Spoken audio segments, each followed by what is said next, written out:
लेकिन मूलतः बीजेपी की जो नीतियां हैं वो जन विरोधी, वो लोकतंत्र विरोधी। इस बार भाजपा का 27 साल का अहंकार और घमंड दोनों टूटे। वह इलेक्शन होता है तो आम आदमी पार्टी की एक भी सीट नहीं आ रही, तो मोदी जी ही सबसे बड़े व्यापारी हैं, बहुत कुछ बेच देते हैं। व्यापारी बेचारे इसलिए भी नहीं बोल पाते, इनकम टैक्स आ जाएगा, बड़ा कारोबार है तो ईडी आ जाएगा। हमको तो बहुत कोशिश की डराने की, आंदोलनकारी था, अभी भी आंदोलनकारी हूँ, लेकिन थोड़ा राजनीति सीखा भी हूँ।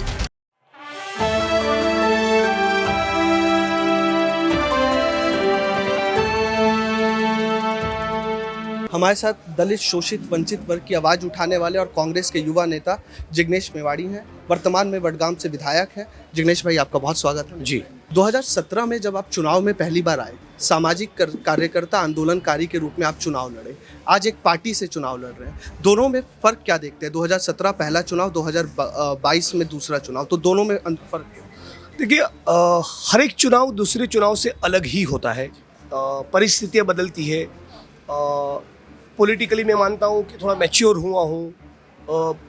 आंदोलनकारी था, अभी भी आंदोलनकारी हूँ, लेकिन थोड़ा राजनीति सीखा भी हूँ। और पिछली बार बिना सिंबल के लड़ रहा था, तो इस बार सिंबल से लड़ने का डेफिनेटली कुछ ज़्यादा फायदा होगा।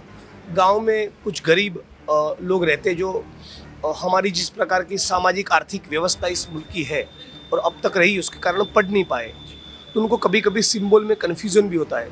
लेकिन पंजा देखेंगे तो उनके लिए आसान भी रहेगा। और कांग्रेस पार्टी का भी जब ऑफिशियल मेंबर बन चुका हूँ, पार्टी का वर्किंग प्रेसिडेंट हूँ, तो पार्टी भी फुल्ली बैक करेगी, सपोर्ट करेगी, तो उसको एक डेफिनेट फायदा मिलेगा। सर, आपने सिंबल की बात की, पार्टी की बात की। आम आदमी पार्टी यहाँ पर सोशल मीडिया पे छाई हुई है। बीजेपी का अपना पैकेजिंग है स्कीमों को लेकर। धरातल पर या राजनीतिक गलियारों में चर्चा है कि कांग्रेस बैकफुट पर है, उस तरीके से फ्रंट फुट पर आके नहीं खेल रही है इस चुनाव में। हर बार हर एक स्टेट के सभी चुनाव में मीडिया को बंडल पहुंचता है ये नैरेटिव सेट करने के लिए। बड़ी बड़ी न्यूज़ चैनल्स और अखबार में जो फंडिंग होता है वो कारपोरेट घरानों का होता है, इंडस्ट्रियल ग्रुप्स का होता है। और ये कारपोरेट कंपनियां और इंडस्ट्रियल ग्रुप्स को गुजरात में और गुजरात के बाहर प्रधानमंत्री के बनने के बाद हज़ारों लाखों एकड़ की तादाद में मोदी जी ने ज़मीनें दी है, माइंस का बड़ा बड़ा कारोबार दिया है, तो वो लोग उसी का बाजा बजाते हैं। गुजरात में 27 साल से सरकार नहीं बनी, तब भी आज कांग्रेस इतनी मजबूत है, इतने सारे विधायक छोड़कर चले गए, तब भी आज भी 62-63 विधायक है।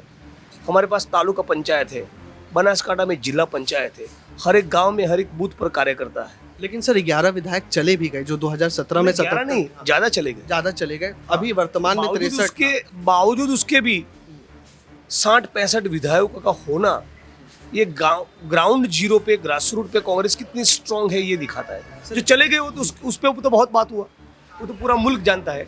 लेकिन ये जो टिके हुए 60-65 लोग हैं वो कितने संजीदा हो गए, कितने कमिटेड हो गए। आपकी त्रिपुटी थी 2017 में, आप, हार्दिक पटेल, अल्पेश ठाकुर चले गए गांधीनगर दक्षिण। हार्दिक पटेल को विरमगाम से टिकट मिली। आप कांग्रेस में हैं, 2 लोग चले गए बीजेपी में।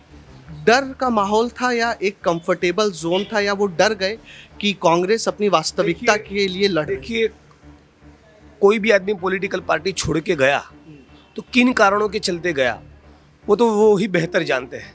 लेकिन मित्र तो आपके भी। मैं अपनी विचारधारा पर कायम हूँ, मैं अपने ईमान पर कायम हूँ, मैं अपनी जगह पर कायम हूँ।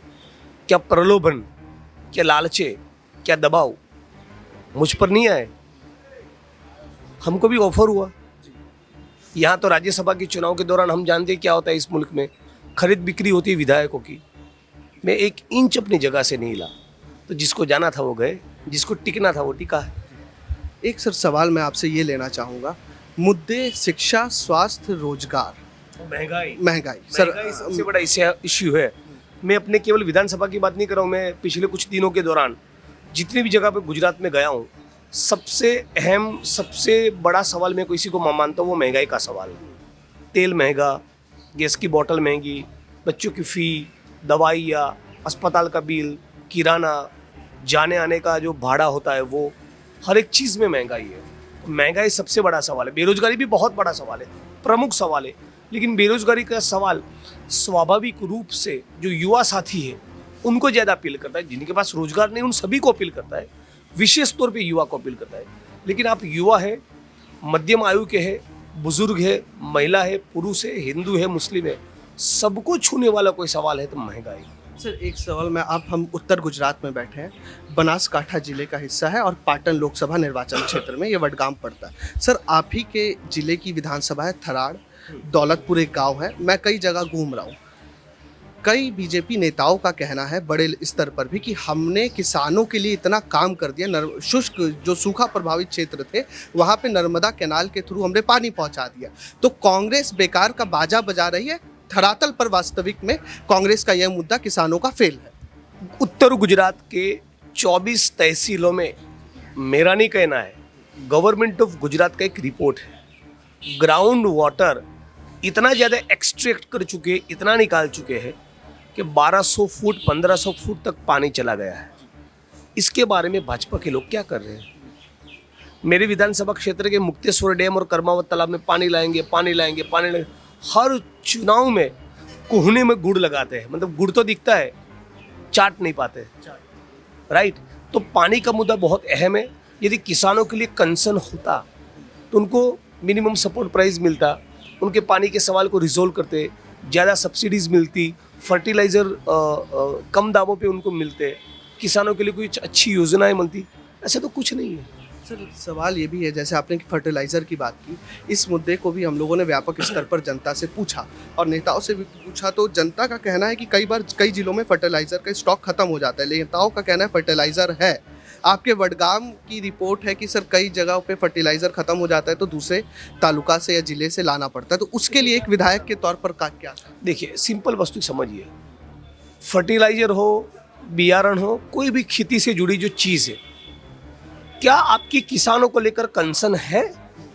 क्या आप एग्रीकल्चर सेक्टर को प्रोटेक्ट करना, बचाना, उसका जतन करना, उसका संवर्धन करना चाहते हैं?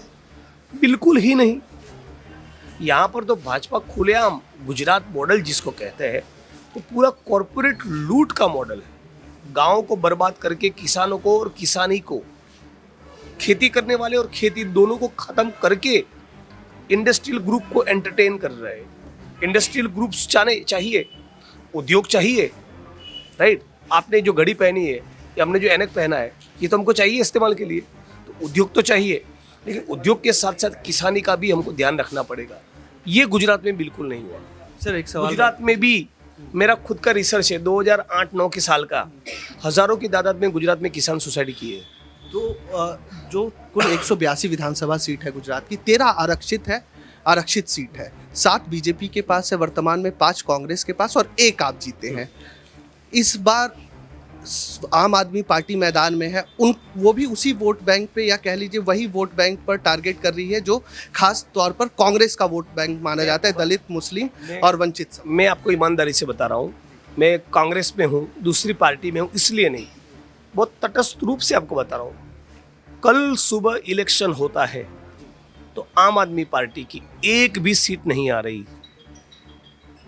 ये मेरे शब्द आप नोट कर लीजिए, लिख लीजिए। कल चुनाव होता है, तो अभी मैं बैठा हूँ बनासकांठा में, पूछिए बनासकांठा में किसी को भी कौन सा सीट आ रहा है? एक भी नहीं। पाटन में नहीं, अरवली में नहीं, साबरकांठा में नहीं, महसाना में नहीं, गांधीनगर जिले में, सौराष्ट्र में नहीं, अहमदाबाद शहर में नहीं, बड़ौदा में नहीं। उनका थोड़ा बहुत जो बेस दिख रहा है वो सूरत में दिख रहा है, लेकिन क्या वो इतना है कि सीट निकले? ये इसका जवाब तो भविष्य के गर्भ में है, मैं नहीं मानता हूँ। ट्रेड यूनियन के भी आप, आखिरी 2 सवाल लूंगा सर, आप व्यस्त दिन है आपका। ट्रेड यूनियन का भी आप नेतृत्व कर चुके हैं, ट्रेड यूनियन के आंदोलन में भी रहे। विपक्ष का आरोप है कि व्यापारियों के लिए गुजरात मरघट बन चुका है जीएसटी और नोटबंदी के बाद। सत्ता पक्ष और नरेंद्र मोदी प्रधानमंत्री जब जामनगर आए थे अक्टूबर महीने में, उन्होंने कहा था कि गुजरात सबसे बेहतर प्रदेश है व्यापार करने के लिए। देखिए, आप ये सवाल बेहतर है कि व्यापारियों को ही पूछे। वैसे तो मोदी जी ही सबसे बड़े व्यापारी है, बहुत कुछ बेच देते हैं, लेकिन जो सचमुच दुकान लेकर बैठे हैं, छोटा मोटा कारोबार है, जिनका स्मॉल और मीडियम स्केल की इंडस्ट्रीज़ है, आप उनको पूछिए, वो बेहतर जवाब देंगे। व्यापारी बेचारे इसलिए भी नहीं बोल पाते, इनकम टैक्स आ जाएगा, बड़ा कारोबार है तो ईडी आ जाएगा, किसी डिपार्टमेंट के अफसर को भेजकर दबाव बनाएंगे, इस कारण व्यापारी बोल नहीं पाते। लेकिन हमको तो बहुत कोशिश की डराने की, आप भी युवा है, पूरा करियर। हाँ, तो वो करते रहे अपना काम, हम भी अपना काम करते रहेंगे। अंतिम सवाल लूंगा सर, मुकाबला किससे है, नरेंद्र मोदी के विकास मॉडल से या राजनीतिक छवि से या बीजेपी से? बीजेपी की नीतियों से। नरेंद्र मोदी जी तो एक व्यक्ति है, राइट, उनको प्रोपेगेंडा कर करके बड़ा बताया है, लेकिन मूलतः जो बीजेपी की जो नीतियां है वो जन विरोधी है, वो लोकतंत्र विरोधी है और वो संविधान विरोधी है। 8 तारीख को मतदान पेटी खुलती है, कांग्रेस अभेद किले को भेद पाती है, जैसा बीजेपी बोलती है हमारा अभेद किला है, तो जिग्नेश मेवाणी कोई का किला- क्या भूमिका राजनीति में रहेगी? कोई किला इस मुल्क में, इस दुनिया में अभेद नहीं होता। अगर सर सत्ता में आते हैं तो जिग्नेश ऐसा कोई भी किला नहीं होता।